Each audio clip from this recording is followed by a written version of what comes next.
राधे राधे साथियों, प्रणाम आप सबको। नमस्कार, अस्सलाम वालेकुम, जय भीम, सत श्री अकाल। कैसे हैं आप सब? उम्मीद करते होंगे कि ठीक ही होंगे। कुछ क्रांतिकारी साथी कष्ट में होंगे, तकलीफ में होंगे, क्योंकि बात ही कुछ ऐसी है। जिस प्रकार से छपरा सारण की धरती पर लोकसभा चुनाव 2024 के 5वें चरण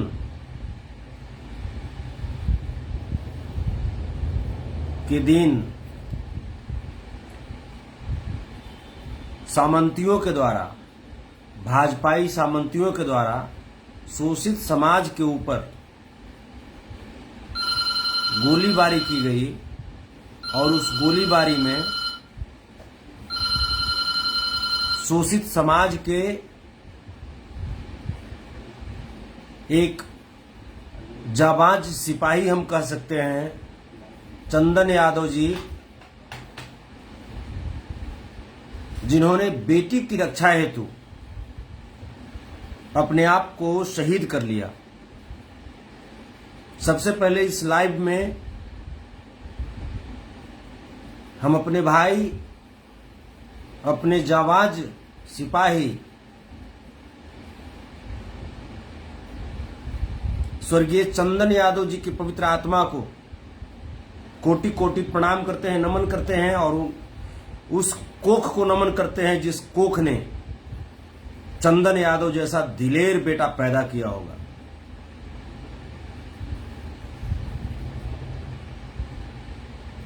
हम राज्य सरकार से चंदन यादव के परिजनों को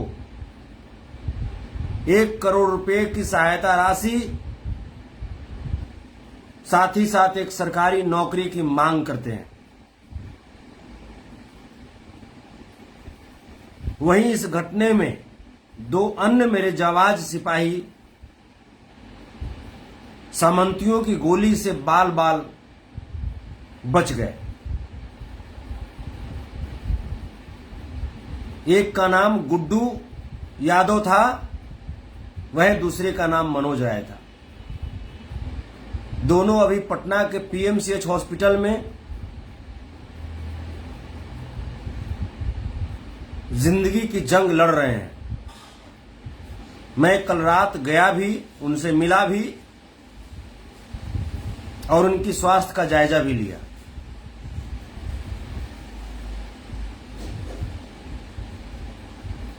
मैं इस लाइव के माध्यम से समाज की बेटी, सारण लोकसभा के इंडिया महागठबंधन की प्रत्याशी बहन रोहिणी आचार्य जी को कोटि कोटि धन्यवाद एवं सलाम करता हूं। सैल्यूट है ऐसी बेटी को, ऐसी बहन को। आपने पहले ही एक समर्पित बेटी होने का पहचान दिया था, पैगाम दिया था, लेकिन आप एक कर्मठ उम्मीदवार भी हैं, कर्मठ नेता भी हैं। इसकी भी आपने पहचान उन बूढ़ लुटेरों का सामना करके दिया है। गर्व है मुझे रोहिणी आचार्य जी पे, जिस बेटी ने अपनी जान की परवाह किए बिना लोकतंत्र और लोकतांत्रिक व्यवस्था के दुश्मनों का पुरजोर मुकाबला किया।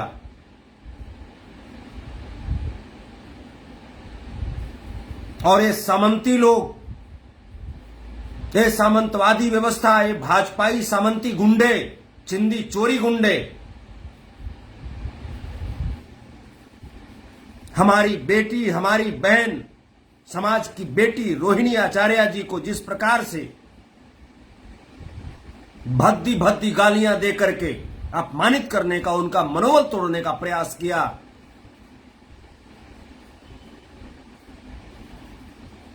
इसकी मैं पुरजोर निंदा करता हूं।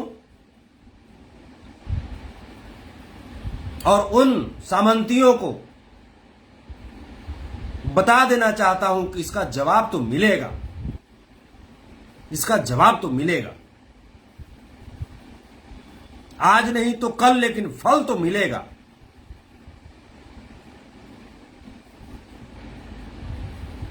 गला बैठ जाता है जब चंदन यादव के बारे में सुनते हैं, समझते हैं, सोचते हैं।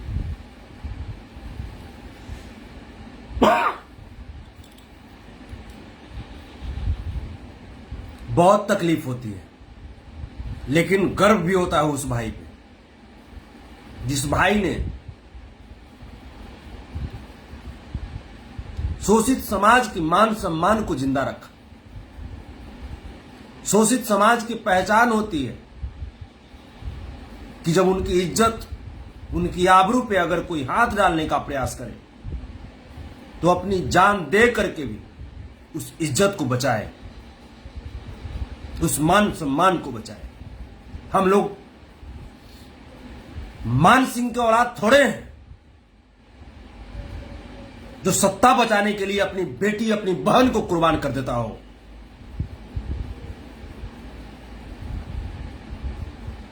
हमारी रगों में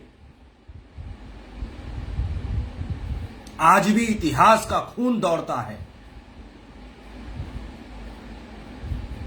और भाजपाई गुंडे को मैं बता देना चाहता हूं कि सत्ता सब दिन नहीं रहती।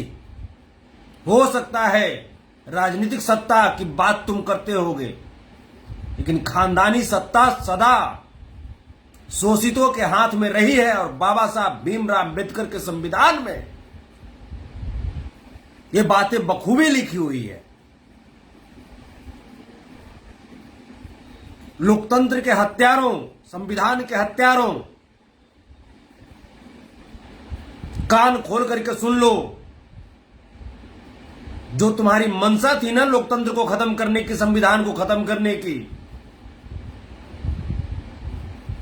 वो मंशा जब तक चंदन यादव जैसे कोहिनूर हीरा इस धरती पे हैं, जब तक गुड्डू यादव जैसे, मनोज यादव जैसे कोहिनूर हीरा हमारे शोषित समाज में हैं, तब तक बाबा साहब भीमराव अम्बेडकर के संविधान को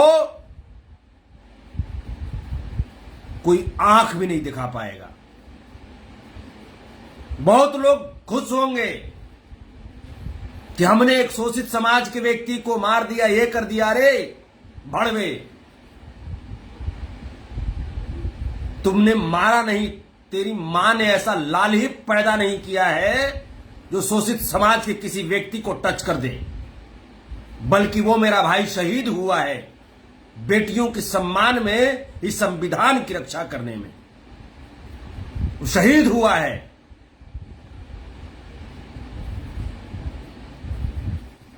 इसलिए अपने आप को ज्यादा हर्षोल्लास में पागल मत बनाओ, क्योंकि अक्सर पागलों को इलाज करने का तरीका हमारे घर से ही निकलते हैं। इसलिए अपने आप को पागल मत बनाओ।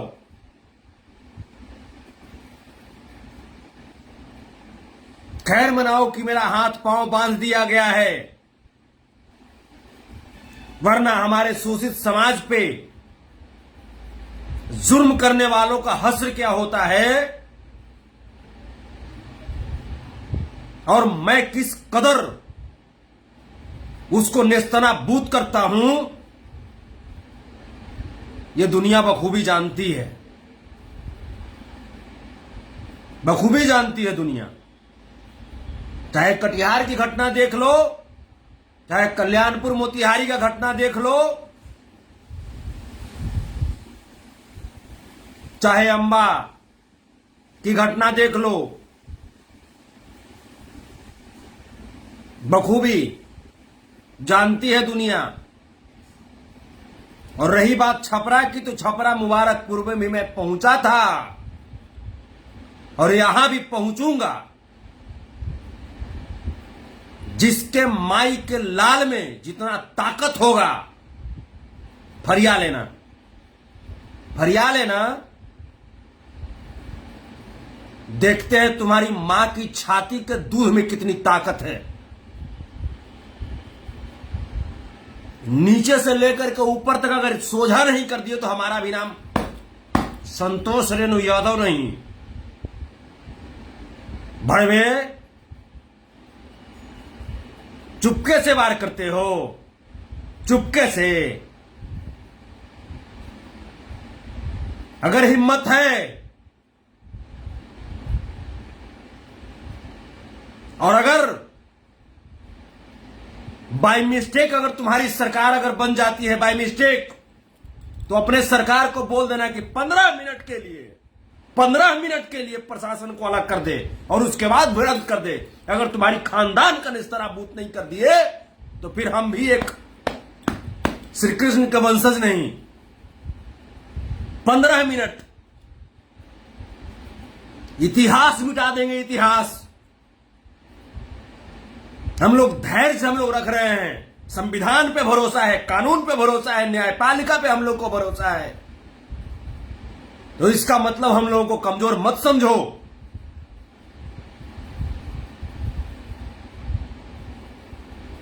समाजवाद में हम लोग भरोसा रखते हैं।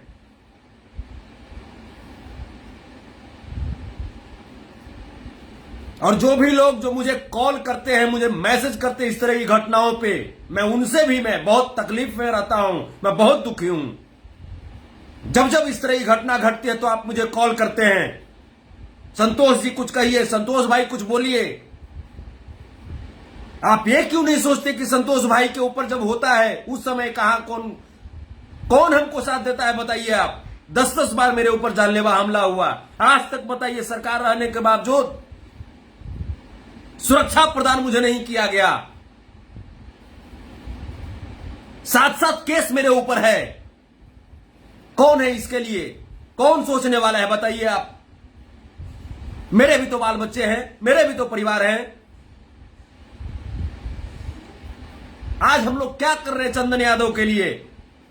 सिर्फ फेसबुक पे आकर के लिख रहे हैं ईंट का जवाब पत्थर से दिया जाएगा, ईंट का जवाब पत्थर से दिया जाएगा। ये ईंट का जवाब पत्थर से कब दिया जाएगा? कब धरातल पे आप लोग उतरोगे?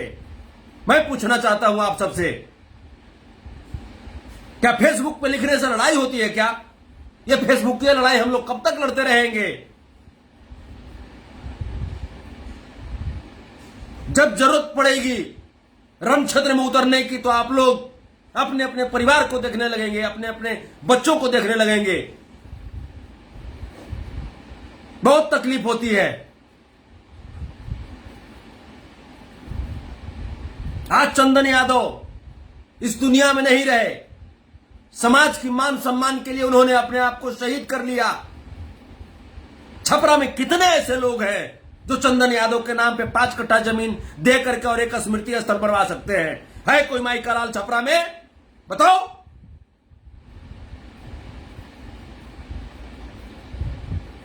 चंदन यादव शहीद सिर्फ अपने घर के लिए नहीं हुआ था, सिर्फ रोहिणी आचार्य दीदी के लिए नहीं हुआ था, हमारे लिए भी शहीद हुए चंदन यादव, आपके लिए भी शहीद हुए चंदन यादव। कितने लोग ऐसे हैं बताइए? बताओ ना आप सब।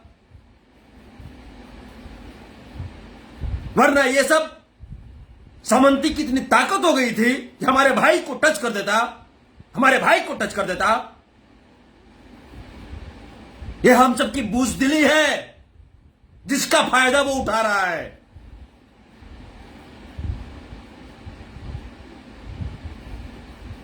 और लोग कहते हो कि ये घटना राजनीतिकरण है, राजनीतिकरण है। नहीं, ये घटना राजनीतिक प्रेरित नहीं है, ये घटना सामाजिक प्रेरित है। ये सामाजिक घटना है।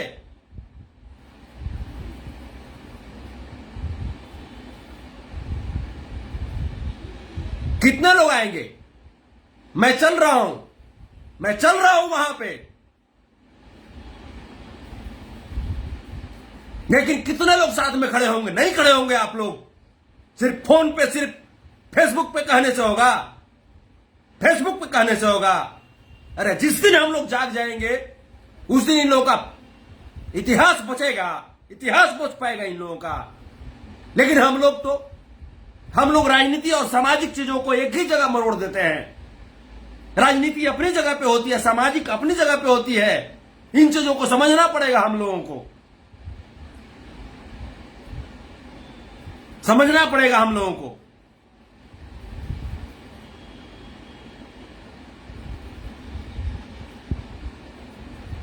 जन विश्वास यात्रा में हम घूमे, आप बताइए ना कितनी सुरक्षा मेरे पास थी, कितनी सुरक्षा मेरे पास थी। जन विश्वास यात्रा में मेरी गाड़ी खराब हो गई थी, उसके बावजूद हम घूम रहे थे। कहीं कभी उसके गाड़ी लेकर के, कभी उसके गाड़ी लेकर के, अपने घर का पैसा जला कर घूमे हैं। आप बताइए ना कितनी सुरक्षा मेरे पास थी, कौन सुरक्षा हमको दिया था, बताइए आप हमको। उसके बावजूद समाज के लिए लड़ता हूं, लड़ता रहूंगा, मर जाऊंगा, लेकिन पीछे नहीं हट सकता हूं। लेकिन तकलीफ इस बात की है कि जब मैं तकलीफ में होता हूं तो आप सब चुपचाप हो जाते हैं, चुपचाप बैठ जाते हैं आप सब। मुझे बदनाम कर दिया गया है कि यादव समाज की सिर्फ बात करता है। आप बताइए ना, कटिहार में जो मोना ठाकुर ने किया था, उसके साथ में किया तो क्या गलत किया था? आप बताइए। 10 वर्षों में 350 बेटियों के साथ रेप किया था। यादव समाज की बेटियां थी, दलित समाज की बेटियां थी, पिछड़े समाज की बेटियां थी, अल्पसंख्यक समाज की बेटियां थी, जिसके साथ रेप किया था मोना ठाकुर। मैं उसके साम्राज्य को खत्म करने का मैंने प्रयास किया और अंततः आप लोग के प्रयास से उसका साम्राज्य खत्म हुआ। तो क्या गलत था? कल्याणपुर में मेरे समाज के भाई का सर मुड़ दिया गया था, उज्जवल यादव का थूक चढ़वाया गया था। उसके खिलाफ मैंने बिल्कुल फूका मैंने बिल्कुल उस सामंतियों के खिलाफ। तो क्या गलत था? आप बताइए मुझे। वहां भी मेरे ऊपर केस हुआ, कटिहार पे भी मेरे ऊपर केस हुआ, मुबारकपुर में जब घटनाएं घटित हुई वहां पे भी संतोष रेणु यादव पहुंचा। क्या हमारे पास 75 जान है? क्या हमारे पास 75 हृदय है? हमारे पास भी तो एक ही हृदय है ना। जिस दिन हृदय की गति रुक जाएगी, कौन आएगा, कौन चिल्लाने के लिए आएगा आपके बीच? क्योंकि आप सोए हुए व्यक्ति हैं, सोए हुए व्यक्ति हैं। आप चूड़ी पहन लीजिए, चूड़ी पहन लीजिए। मुझे इतना गुस्सा नहीं आता था, लेकिन गुस्सा इसलिए है क्योंकि आप सो गए हैं। सिर्फ फेसबुक पे लिखते हैं ईंट का जवाब पत्थर से देंगे, ये चलाएंगे, वो चलाएंगे, तीर चलाएंगे, भाड़ा चलाएंगे। ये सिर्फ आप फेसबुक पे लिखते हैं, कुछ नहीं आप कर पाएंगे। आपके घर से बेटियों को उठा करके लेकर चला जाएगा, फिर भी आप कुछ नहीं करेंगे। रोहिणी आचार्य का मतलब कोई मामूली बात है? मामूली बात है? ये 3 टके के भड़वे लोग रोहिणी आचार्य को उल्टा पुल्टा बोलेंगे। किस बात की कमी रोहिणी आचार्य के पास थी? क्या उनके पास खाने के लिए पैसा नहीं है जो चुनाव लड़ने के लिए आई हैं? वो चुनाव हमारे और आपके अधिकार को दिलाने के लिए आई हैं। वो हमारे आपके अधिकार को दिलाने के लिए वो संघर्ष कर रही थी। कितने लोगों ने बोला, कितने लोगों ने पोस्ट किया, कितने लोग पहुंचे वहां पे, बताइए आप।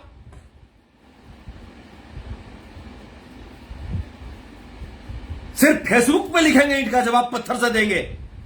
चलिए ना संतोष रेणु के साथ, चलिए, नेस्तनाबूद कर देंगे उसको, घर में से निकाल करके उसको, घर में से निकाल करके सजा दिलवाएंगे उसको। लेकिन बनना पड़ेगा आपको भी संतोष रेणु, धरातल पर उतरना पड़ेगा आपको, जमीन नापना पड़ेगा आपको। घर में से सो करके बेड पर और वहां पे फेसबुक पे ईंट का जवाब पत्थर से देंगे, इससे काम नहीं चलेगा।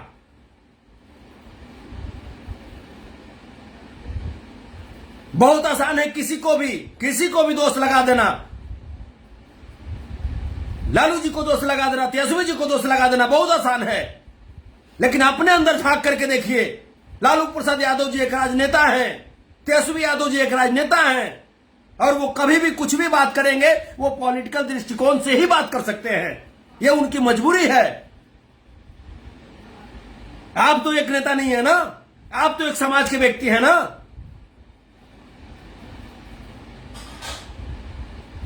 तो जो समाज के लिए खड़ा होता है उसके लिए आप कहां तक खड़ा होते हैं? कहां तक खड़ा होते हैं?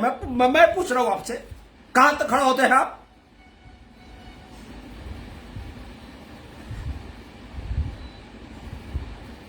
सीखना होगा आपको भी, अन्य समाज की तरह आपको भी सीखना होगा। आप याद कीजिए, सुखदेव गोगामेड़ी की हत्या के बाद यह समाज के लोगों ने पूरे देश को हिला दिया था। पूरे देश को हिला दिया था। है आपके अंदर कुवत, है ताकत आपके अंदर, है ऐसी एकता आपके अंदर? आप तो भाई फूल करके गुब्बारा हो गए हैं कि हम इतनी जनसंख्या में हैं, 85% हम लोग हैं, 85% हम लोग हैं। अरे चुन चुन करके ऐसे ही खत्म कर देगा, खत्म कर देगा। वरना जागिए, जागिए, अभी भी हम बोल रहे हैं। अगर नहीं जागिएगा तो कोई बात नहीं, संतोष रेणु तो चुप होकर के बैठने वाला नहीं है। हमसे बर्दाश्त नहीं हो सकता। हम पहुंचेंगे, वहां पे पहुंचेंगे और देखते हैं किस मां की लाल के अंदर इतनी ताकत है जो हमारे समाज को आंख दिखा देगा। पहुंच रहे हैं हम, पहुंचते हैं। बहुत जल्दी तिथि तय करते हैं, बहुत जल्दी तिथि तय करते हैं।